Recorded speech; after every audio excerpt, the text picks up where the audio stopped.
welcome back to the show. Florida Congressman Byron Donalds, member of the House Budget Committee, and my great pal and dear friend Art Laffer, former Reagan economic advisor, Presidential Medal of Freedom recipient, and author of the new book, Taxes Have Consequences.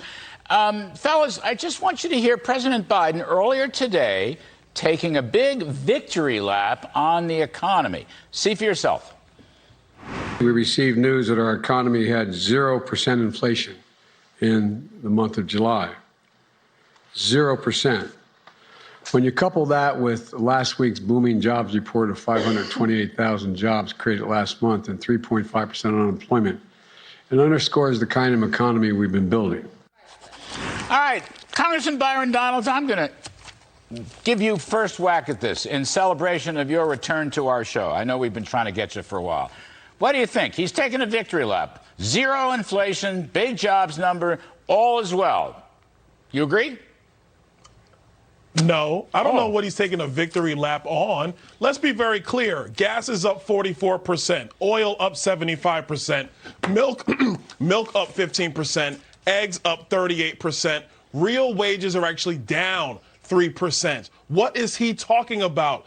Listen, the one thing we understand, and everybody in America knows this by now, the president of the United States is an economic illiterate. He has actually moved us into a recession as opposed to having our economy being growing, which is where we should have been coming out of COVID-19. This is a ridiculous statement by the president, but we shouldn't be surprised because we all know he doesn't know what he's doing. All right, Laffer, by the way, let us salute a member of Congress who's spouting numbers. Did you hear him go through those data points? I mean, that's very impressive. I did. Byron, you're my hero. That's very, very impressive. Now, Arthur, I'm going to give you a whack at Joe Biden's victory lap today. Well, he is correct, Larry, that the month of July, for that 131-day period, all right, we had zero inflation. In fact, it was a little bit less than zero, but he never mentioned the month before where we had 17.8% inflation in that month. Annualized rate, which is there. I mean, what we do is the reason we do a year-over-year comparison is because that gives us a smooth moving flavor of what's happening to inflation. And that number is 8.5%. And that's still a high number. But this month it was zero. He had a great jobs report, Larry. That's true. But when he has bad reports, and now we'll look to the future, will he come out and tell it the same way? You know, he's cherry picking his numbers, and it's not going to last very long, I don't think. I think this economy has still a lot of problems, but if he then said today's stock market was all because of him, too, I wouldn't be surprised either. Up, whatever, it was over 500 points Other today. stories are just great, Larry. The use of the word recession. I mean, goodness gracious. The word depression came because Herbert Hoover didn't like the word panic. So he said it's a depression. And then it was a big one. They called it the Great Depression. I mean, and then if you remember Alfred Kahn saying it was the banana. Oh, my God. I remember the banana. These things, they never stop. They never stop. When we were both kids. Byron, you know, it's to Art's point. I mean, you're still left with an 8.5% inflation rate. By the way, yesterday we had a terrible report. Not only wages are up almost 7%, which is, I'm not afraid of higher wages, but productivity crashed down 2.5% year on year, which means the workforce is probably responding to higher prices. They're not really producing to make it all work. And let's go into this bill, which I have labeled pathetic. How about this? We substituted one tax hike for another, according to the Wall Street Journal editorial, and they have it right.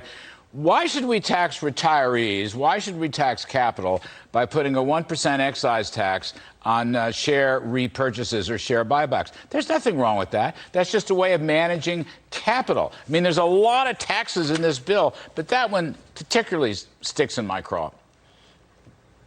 Listen, I totally agree with you. What's in this bill is a joke. I got to go back to D.C. and vote on this thing on Friday. But taxing capital is the worst thing to do in a recession. And yes, we are in a recession, folks. Do not listen to the White House because they're lying to you. But at the end of the day, what we want is an economy that is growing healthily. If you tax it, whether you're taxing capital or energy that's also in this bill, which is atrocious, all you're going to do is strangle growth into the future. That does not help working families. That does not help seniors on fixed income. It doesn't help the middle class. It doesn't help our economy. It is terrible policy. Larry, I know you and Art would never actually allow for something like this to happen under your watch. And so really it's an honor to be on with you, Arthur, because I studied the Laffer curve when I was in college. It's really great to be with you, but it's this terrible policy for our country. We shouldn't allow it. It's going to make things worse, not better. Well, we all studied under Art Laffer. That's what made it so great. But you know, Art, I just felt this bill does nothing for economic freedom, does nothing for free market capitalism, does nothing for entrepreneurship. And, you know, let's go to the Laffer curve. You have taught all of us about the importance of incentives. If you tax something, you get less of it. If you tax something less, you get more of it. They don't talk about incentives. Even, I mean, many Republicans aren't talking about incentives. That's why I like the fact that Trump in recent weeks has given some good policy speeches. I understand this horrific flap over the invasion in Mar-a-Lago, but he's given some good policy speeches about cutting taxes and deregulating. And I think that in the long run is really important, Arthur. Yeah, well, Trump did a very good job on deregulation. He did a great job on Operation Warp Speed. He did a great job with the 2017 tax cut. I mean, all of these things. I was a little wary of his spending, which is not more than a little wary, as you remember, Larry. But he did a great job on the economy, and that's all true. I love Byron, by the way. Gosh, I'd like to have him take my segment so I could listen more to him. He's great. But the one that gets me the most of all, Larry, is and militarizing and bringing in all these IRS, new IRS people. I think that is a real hard time to reverse ever in the future. If they raise taxes, we can always lower them when we get in power, and then we'll do that. But once you got a huge bureaucracy set, it's really hard to cut it back. And they are very intrusive. You know, Art, so let's, and Byron, I'm just going to lay this out. We're running out of time, like always. But look at, you want less underreporting, I'm going to call it, because most Americans don't cheat. They do not cheat. Most Americans do not understand the tax code. That's the problem. It is so complex, and they're layering on with all these tax credits and refundable credits. It's going to make it even worse. That's the problem, Art. We need a nice, simple, low-rate flat tax. That would deal with this, not 87,000 more. And yeah, Steve Moore's report today for the Committee to Unleash says these guys are armed. The IRS people are armed. I didn't even know that. Yeah, well, you want the Jerry Brown flat tax that I did for Jerry Brown when he ran for president in 1992.